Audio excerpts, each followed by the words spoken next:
I was diagnosed with cystic fibrosis as a child, no more than a day old, and I've been coming to hospitals ever since. They introduced the idea of telehealth to me late last year. When they brought it in, I was ready to sign up. I thought that just sounds like a great idea. Telehealth is a new and innovative strategy for helping patients get better health care. First of all, they may live at a long distance away from the care centre. Secondly, they may be too sick. Thirdly, they may be socially inconvenienced and not able to get to the hospital for their treatment.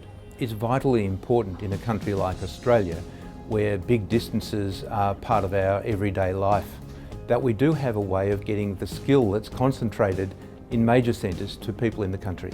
Given that I live in Bendigo, it gives me the confidence that I have the access to the hospital services and facilities that anybody in Melbourne has.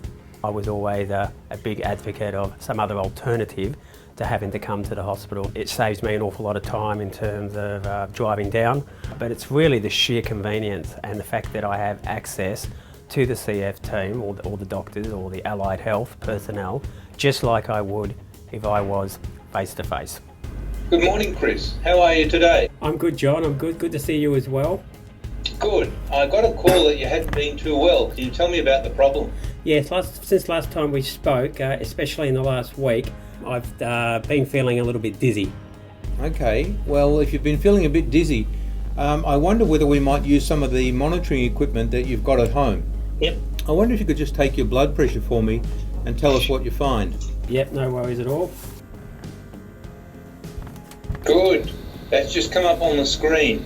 If you've been in the system for as long as I have, after a while, you get used to the processes, but you don't like it any more than you did the previous day, and you're not going to like it more anytime tomorrow. And the fact that we have this technology that allows people like myself to, look after their health, but not feel like a patient, it empowers me. Yes, I can see. Yes, it's a little bit on the low side, and that's a bit surprising.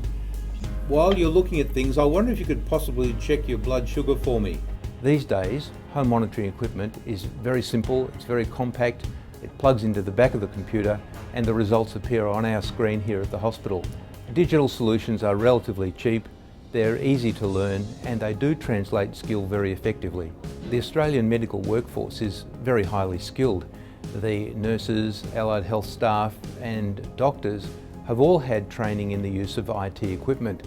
I didn't really bother with all the instruction manual. They showed me how to use it, how to set it up, how to engage it. That was all very straightforward. As time goes on and patients become far more IT literate, they have expectations that we're able to communicate with them electronically.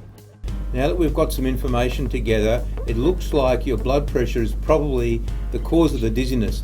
I'm going to recommend that we change your medication. I'm going to send you through a new prescription by email. Great. And get started on that. And then what we should do is meet up again in a week's time. Yep. Would that be okay? Yep, that should be fine. Because of the scarcity of dollars in healthcare, it's very important that new policies are based on evidence. We collect information about patient well-being, about their clinical state, and also about the amount of resource that's being used to achieve those goals. It allows me, the patient, to be more active and to engage and take an interest on what's going on with my health, because ultimately I'm responsible for it.